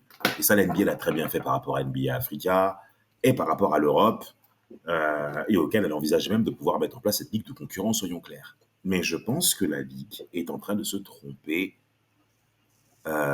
sur un point qui, moi, en tant que puriste du basket, où elle devrait véritablement se concentrer. Déjà de 1 sur la partie de la formation. J'estime que les Américains doivent faire un meilleur effort là-dessus en termes de formation du genre de basket en lui-même. Parce que si jamais aujourd'hui on en est là à vendre les papis qui sont en train de partir, nés avant les années 90, à savoir Kevin Durant, LeBron James et Stephen Curry, ça veut dire que derrière il n'y a pas forcément grand-chose. Donc, bien que ces papis-là en question mettent en avant la future génération en mentionnant que je laisse la ligue entre de bonnes mains à Anthony Edwards, à Jason Tatum, à Zion et Ja, et bien entendu Wembanyama qu'on a dit plus haut, je pense que la ligue devrait plutôt se concentrer à former des joueurs américains qui sont déjà forts dans leur discipline. Et j'estime qu'aujourd'hui, la NBA a mis de côté cet aspect qui est déjà important en formant le joueur qui est fort. Parce que si on fait la différence entre les différents jeux depuis 1992 jusqu'à aujourd'hui, au fur et à mesure du temps, les choses se rattrapent. Alors certes, le produit NBA se vend, oui, mais j'estime pas que ce soit pour l'instant pertinent d'ouvrir encore une autre ligue. En plus, une ligue qui va durer combien de temps dans l'année? Non, mais Damas, c'est pas la NBA qui va ouvrir cette ligue. Ouais, mais bon, peu importe, j'en ouvre moi. Mais cette ligue-là qui va se développer, là, elle va durer combien de temps? C'est quoi ce Ah bah format? Non, mais ça, en fait, c'est des personnes qui veulent se faire des sous. Et ils se sont dit, pour se faire des sous, on va créer une ligue avec beaucoup de sous pour prendre des joueurs stars de la NBA qui joueront entre eux. Et comme ça, et donc elle est là. En fait, ils sont en concurrence avec la NBA sur les joueurs marketing de la NBA. Par exemple, ils vont donner, je sais pas, peut-être 3 fois le contrat de Wembanyama pour que Wembanyama signe avec cette ligue. mm. Comme a dit Tom, quand il y avait la Super League, la Ligue des Champions, en fait, l'UEFA disait au club non, c'est soit avec nous et pas avec la Super League. Ouais. C'est pas les deux.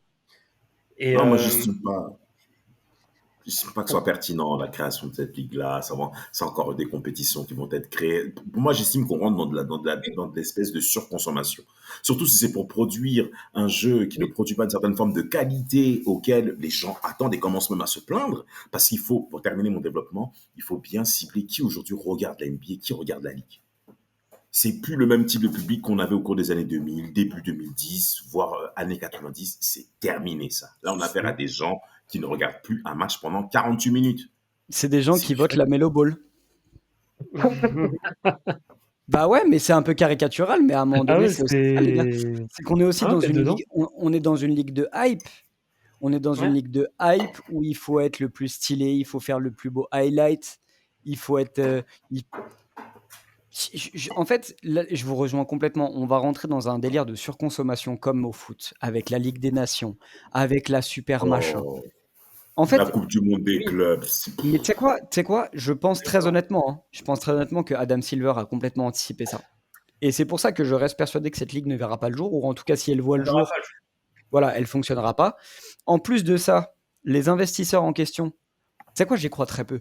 Parce que si je pars du principe que LeBron James est encore aujourd'hui dans un débat du GOAT, quelle Mhm. serait potentiellement la prochaine étape pour LeBron James s'il veut vraiment essayer de dépasser, si c'est pas encore le cas, un mec comme Michael Jordan dans le côté qu'est-ce que j'ai laissé à ce sport? Ça va pas être la création d'une autre ligue. Ça va être propriétaire d'une franchise NBA qui fonctionne, ce que Jordan n'a pas réussi à faire. Bien Mhm. sûr. Donc moi déjà en termes d'intérêt personnel, je vois pas un mec comme LeBron faire ça à la ligue. En plus, bon, on n'est pas dans l'intérieur du truc, mais j'ai l'impression que LeBron est quand même assez chouchouté par Adam Silver, et que si c'est Oui. une question de rond, je pense qu'Adam Silver a de quoi s'aligner. Deuxième chose, et vous l'avez très bien dit, on va sur quel format? 6 équipes. C'est-à-dire quoi? C'est-à-dire que les équipes, elles vont se rencontrer 10, 15, 20 fois dans l'année. Tu crois que les joueurs vont avoir plus envie de jouer? Tu crois que les gens vont avoir envie de regarder ce genre de contenu? Même Ah, pas. Parce que, et tu sais quoi, je vais même au-delà, et je reste aussi peut-être un peu dans ma naïveté, mais je te rejoins là-dessus, Rafik, c'est que si les joueurs aujourd'hui ne veulent plus participer au All-Star Game, alors qu'on leur donne des sous, tu crois vraiment que pour une question de sous, alors qu'ils sont déjà multimillionnaires et que les caps ne vont faire qu'augmenter et les salaires ne vont faire qu'augmenter, tu penses qu'une question de sous va les convaincre pour quitter, entre guillemets, l'enjeu d'une vie pour eux qui était d'atteindre la NBA, des objectifs qui sont de devenir le plus grand joueur de l'histoire, pour aller pour une question de thunes? Ça, je pense pas que le basket en soit arrivé là. Là où le foot y est arrivé avec les ligues d'Arabie Saoudite, du Qatar et tout, Mhm. je pense pas que le basket en soit arrivé là. Et je pense qu'Adam Silver a toutes les cartes en main. Et globalement, l'organisation qu'est la NBA a toutes les cartes en main pour ne pas tomber dans cette caricature. mais moi, j'aimerais juste insister également sur le public qui regarde la NBA aujourd'hui, notamment avec l'activité streaming qu'on connaît tous, la surconsommation de sport en général. On arrive à là aujourd'hui. C'est-à-dire aujourd'hui, ça devient tellement disponible de regarder les Bulls contre les Wizards qu'aujourd'hui, on peut clairement s'en passer. Et Mais admettons oui, maintenant que, et admettons maintenant que cette ligue, elle arrive et qu'on rencontre le même niveau de compétition. Et vous pensez sincèrement que les gens vont continuer à regarder ça? bien sûr que non. Et les gens vont, Impossible. et les gens vont retourner du côté de la NBA. Et puis, tu as raison, aujourd'hui, en fait, là, on est en train de dire, ouais, la NBA, les audiences s'écroulent. Mais parce qu'en effet, on n'a plus envie de rester poser le cul assis 3 heures sur un canapé pour regarder un match où il y a 15 000 temps morts et tout. Donc en fait, la NBA doit taffer plutôt là-dessus, sur le format des matchs. Mais par contre, moi, il y a certains matchs, et je l'avoue, hein, je prends tout autant de plaisir à regarder le match en intégralité qu'à me faire un format condensé le matin. Mhm. Et la NBA le développe ça. Donc ça veut dire Oui. qu'ils ont conscience que forcément, il va y avoir une perte d'audience du live. Bien sûr, Mais bien s'ils sûr. développent leurs produits, s'ils développent le streaming, s'ils ont permis pendant des années aux réseaux sociaux, à YouTube, de partager ce produit gratuitement et de pouvoir le relayer sans se faire strike, et ils ont anticipé le truc, hein. C'est des businessmen américains, hein. On va pas leur inventer la chanson, ils savent ce qu'ils font, les mecs, hein. Oui, et puis de toute Ah, mais façon, c'est ça, c'est hein. oui, ça va complètement en phase avec le mode de consommation parce que pareil, quand tu regardes, je prends un exemple et c'est d'ailleurs sur ça, je pense que le rapprochement est fait aussi du côté d'Amazon, c'est pas pour rien. C'est qu'en termes de mode de consommation, je vais te prendre un cas, c'est le cas de Twitch. Twitch, certes, c'est du live streaming, mais beaucoup capitalisent aussi énormément sur l'aspect replay de Twitch. Et c'est là où tu as le plus grand nombre de vues, hein. C'est pas forcément sur la diffusion live. Donc, Bien sûr. et le rapprochement avec Amazon qui détient Twitch est plus que pertinente et on va dire toute l'expertise que va avoir Amazon sur cet aspect-là va être très intéressante à regarder par la suite pour voir ce que va nous proposer justement la NBA, parce que bon, il y a à la fois Microsoft, enfin pour le moment en tout cas c'est Microsoft qui développe le League Pass, mais à voir ce que ça va donner aussi par la suite en termes d'ergonomie, d'options qui vont être offertes aussi. Est-ce qu'on va avoir peut-être, et je pense que ça va être là aussi la vraie force, peut-être par la suite avec un rapprochement avec l'Europe, peut-être la diffusion aussi des canaux, des broadcasts européens, parce que pour le moment on a uniquement les Américains avec de temps en temps les Coréens, t'as un peu de Portugais aussi avec le Brésil, et ESPN pour les Espagnols, enfin pour la communauté hispanique plutôt. Donc il y a aussi des options comme ça qui peuvent se présenter par la suite. Et oui, et puis de toute façon, se rapprocher d'Amazon, ça te donne une force de frappe monumentale avec tous les à côté et tout ce que la NBA n'est pas capable de développer, mais que Amazon est capable de faire via ne serait-ce que sa plateforme. Pourquoi pas l'ouverture aussi de marketplace via Amazon. Enfin, il y a tellement le champ des possibles est tellement inimaginable en se rapprochant d'Amazon qu'en fait on peut quasiment tout imaginer. Et c'est vrai qu'en termes même de timing, faire une ligue parallèle me semble très très très très risqué. Non, et tu vois, là où tu le comparais bien par rapport à la WNBA, on est encore à l'étape entre guillemets 1 ou 2 de son développement. Donc le fait de créer à côté la Unrivaled League, qui te permet de condenser les meilleures joueuses Oui, de la ligue et de continuer à les voir, bah, ça ne fait que développer la WNBA en elle-même. tout C'est à ça fait. qui est intéressant, et c'est les Américains, pour contrer le fait que les joueuses viennent jouer en Europe, faire leur saison en Europe, puis après réintégrer la WNBA, ils se sont dit, bah, au lieu de les envoyer en Europe, on va essayer de développer un truc sur place qui peut être médiatisé et qui va permettre de développer la WNBA.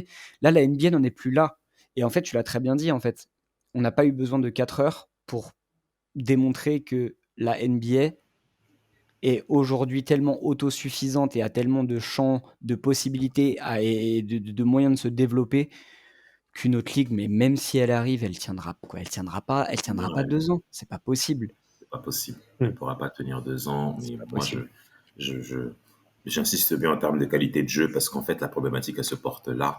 Ouais. Ces investisseurs potentiels qui envisageraient de se dire de créer une autre ligue et qui ont l'idée de le faire, c'est parce qu'il y a un ralentissement en termes de qualité de jeu évidente. Et pour ça, il y a une équipe que moi j'ai envie de critiquer là-dessus, c'est les champions de titre. Les Celtics de Boston, qui sont l'une des équipes les plus diffusées sur la télévision nationale, mais qui est insupportable à regarder jouer. Sur 95 shoots, t'en as 50 à 3 points. Et dans les 50, beaucoup sont exécutés avant même la 15e seconde. Comme si c'était un shoot à mi-distance où il n'y avait personne devant toi. Alors quand t'as ça tout le temps sous une séquence avant le futur temps mort de la 6e minute du second quart-temps, avec Peyton Pritchard qui s'élance, c'est dans ce sens-là où je pense que plutôt les Américains devraient plutôt se concentrer. Ouais. Vraiment, Bah, miser. Parce que demain, je le répète bien, Los Angeles 28, Wembanyama doit les régler. Mais Damas, je pense que en fait, les mecs qui veulent faire la ligue, ils en ont rien à foutre de la formation, ils en ont rien à foutre de ce qui se passe sur le terrain. C'est juste des. En fait, c'est simple. En fait, c'est simple. En fait, faut même pas parler de business. basket dans ce débat-là. C'est juste des mecs, des ultra riches, qui veulent se faire des sous dans des marchés où on peut se faire des sous.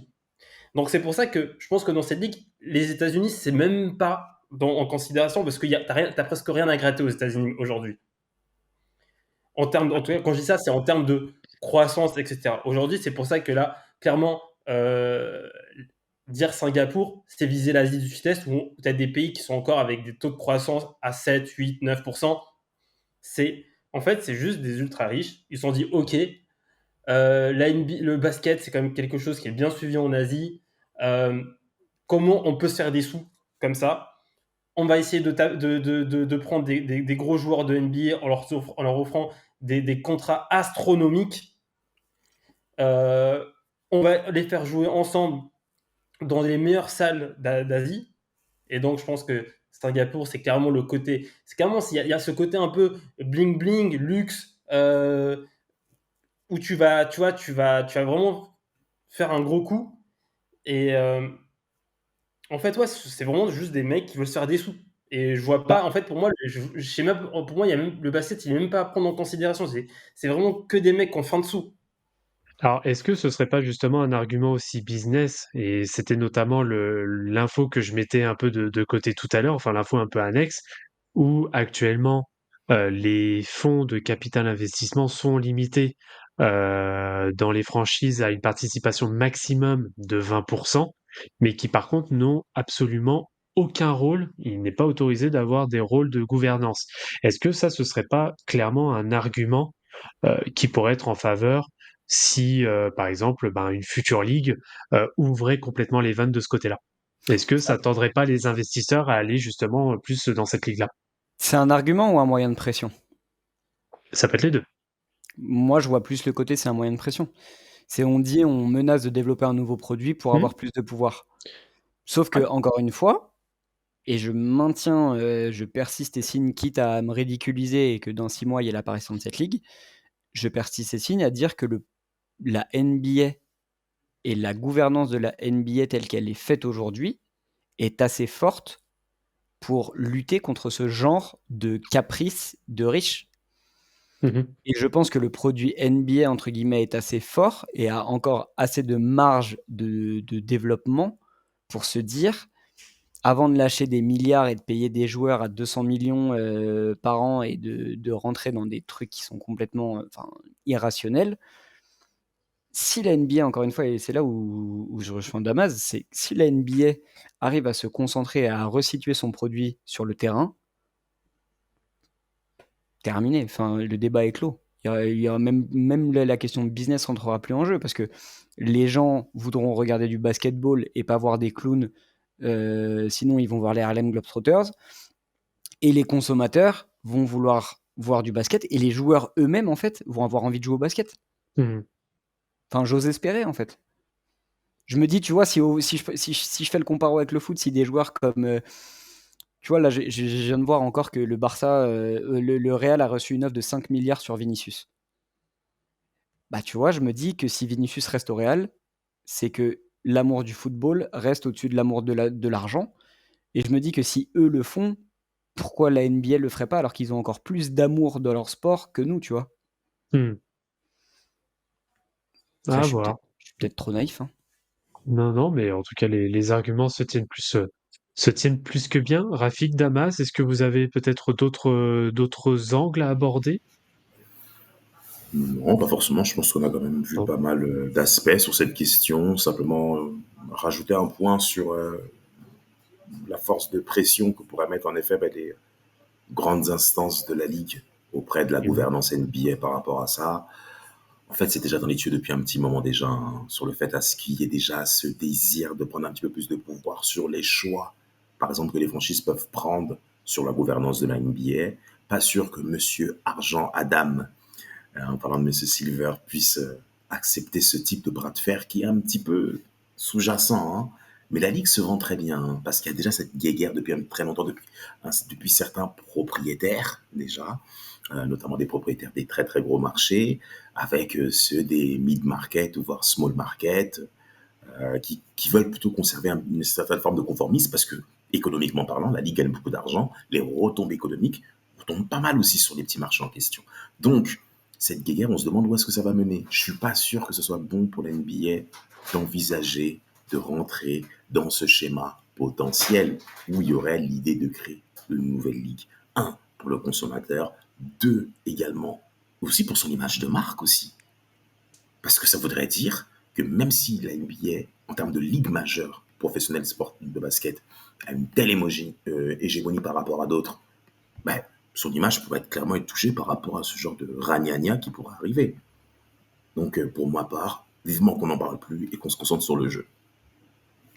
Ouais, et puis bon, je pense que c'est là aussi où la Ligue a été, on va dire, clairvoyante avec notamment les projets BL, donc la balle, et, euh, et le potentiel développement d'une ligue, on va dire, avec la FIBA en Europe.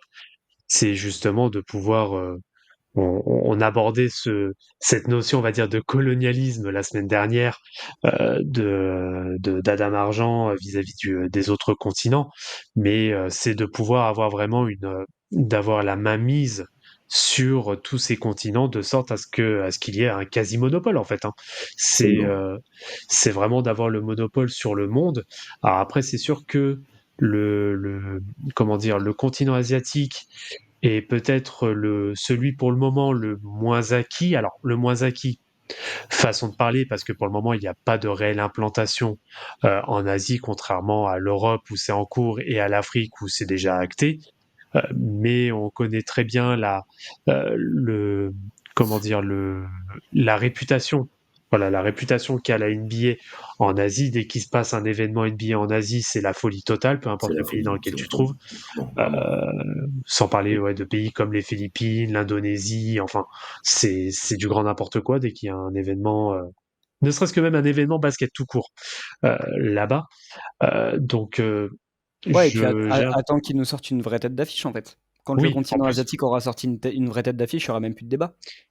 C'était un peu ce qui était peut-être un petit peu attendu avec, Avec Yao, alors avec, Yao déjà à l'époque et puis avec des têtes un peu bon, Rui, à moindre échelle, mais Rui Hachimura notamment avec le Japon. D'ailleurs, le Japon, on n'en parle pas beaucoup, mais leur ligue aussi, va énormément un peu sur le modèle de ce que souhaite faire, Maverick Carter et consorts, hein. Là, à cette heure-ci, la ligue japonaise, il y a d'ailleurs des joueurs français qui y sont, les vannes sont complètement ouvertes. C'est une ligue où il y a aucune règle financière.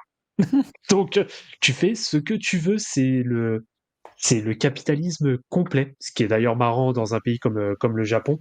Mais là, en effet, c'est une ligue sans limite. Donc, à voir, parce qu'elle se développe très bien. Le niveau aussi de jeu au Japon commence vraiment à être intéressant. Donc, on verra ce que ça donne la suite. Et t'as Mais bon, l'Australie aussi. T'as pas mal de oui, joueurs champion. NBA qui sont rentrés dans l'actionnariat de pas mal de franchises australiennes, peut-être même voire néo-zélandaises, d'ailleurs, je Oui. crois.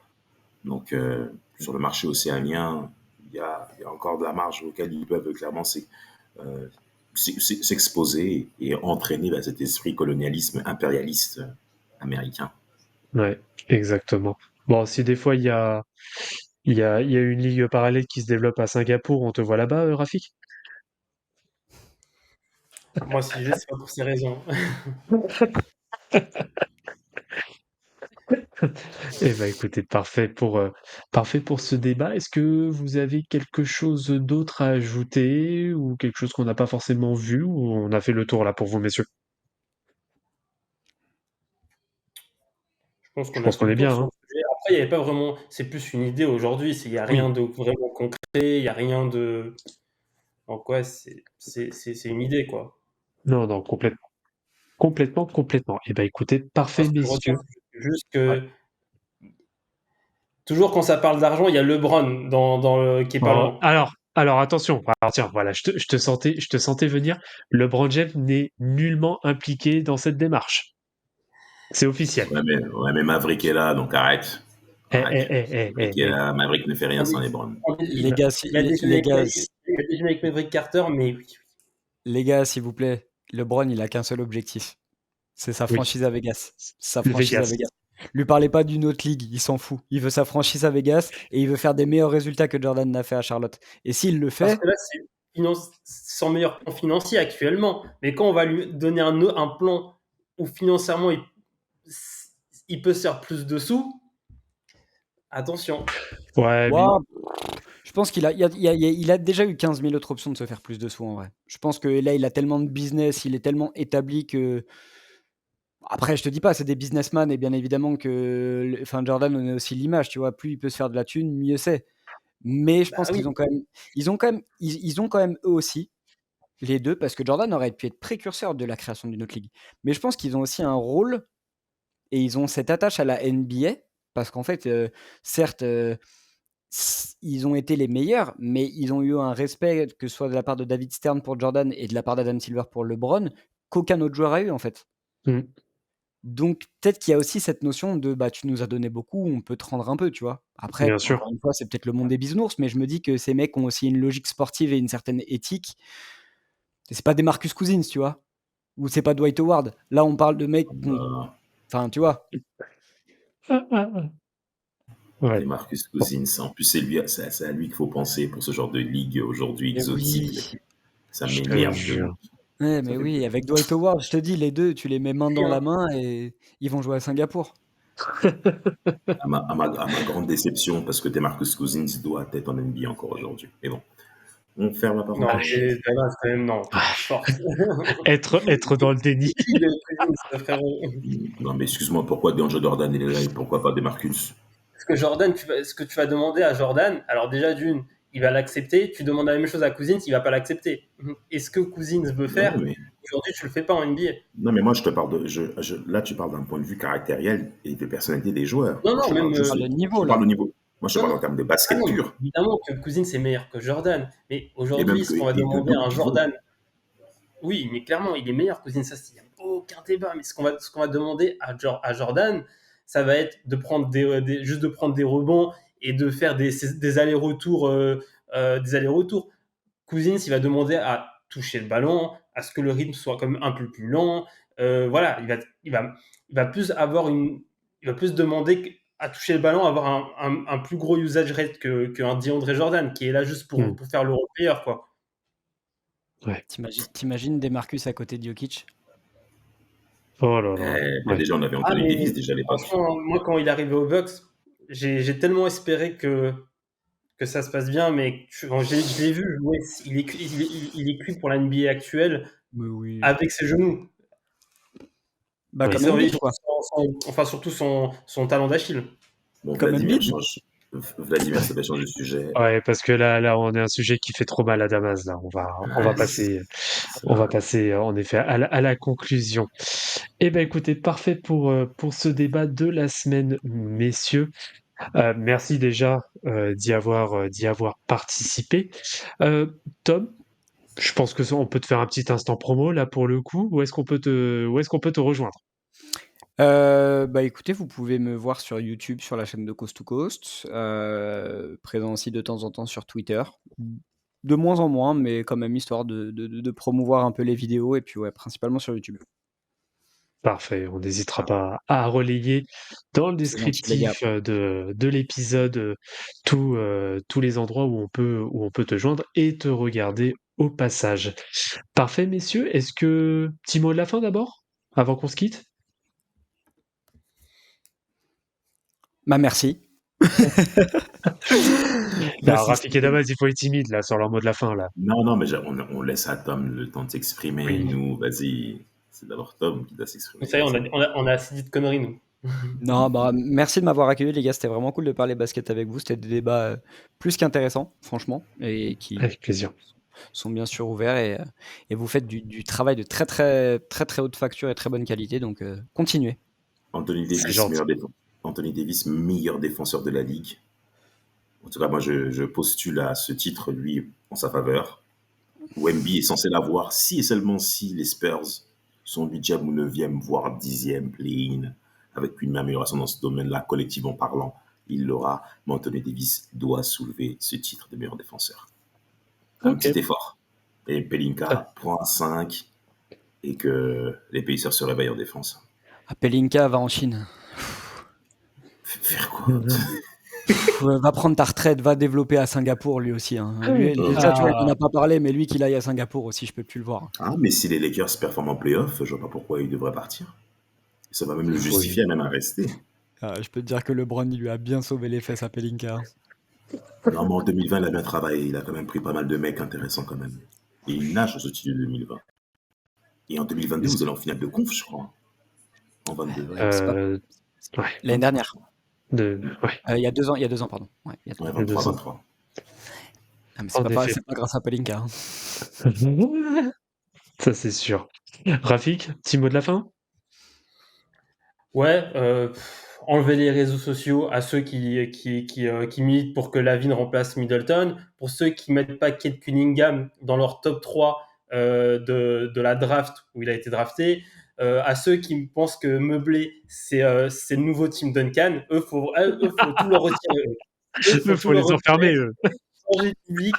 Et d'ailleurs, je vais le dire à JP de la Spurs Nation France qu'il y a un mec qui pense que Meublé, c'est le nouveau Tim Duncan. Ils vont le laisser à l'aéroport, ce gars-là. Franchement, je sais pas c'est qui, mais voilà, ils vont le laisser à l'aéroport. Moi, je vais dire quelque chose aussi, gouvernement américain, il va avoir son ESTA qui va être annulé au tout dernier moment. Ça va lui faire tout drôle. Ouais, il y a beaucoup de personnes à qui enlever Twitter. Mais voilà, pour l'instant, je vais m'arrêter à ces trois profils. Ouais, et on va en profiter, ce sera mon mot de la fin aussi, d'enlever les réseaux sociaux aux bandeurs de stats avancés qui ne connaissent rien au basketball. Voilà, ça c'est dit, c'est cadeau. Et au passage, si cet épisode vous a plu, n'hésitez pas à nous le faire savoir en mettant 5 étoiles sur votre plateforme de streaming préférée, soit nous donner un petit coup de pouce pour le référencement. Ça fait toujours plaisir. Et bien évidemment, vous retrouvez Forever sur les réseaux sociaux, que ce soit sur Twitter, enfin X et TikTok, compte Forever Podcast, ainsi qu'Instagram, compte Forever le podcast, où vous retrouverez du contenu posté régulièrement. Damaz, Rafik, merci à vous une nouvelle fois. Tom, au plaisir. Tu es le bienvenu quand tu le souhaites, n'importe quand. Ce sera avec plaisir qu'on te recevra, et on se tient bien sûr à ta disposition aussi, si besoin. Un grand merci, les gars, c'était énorme.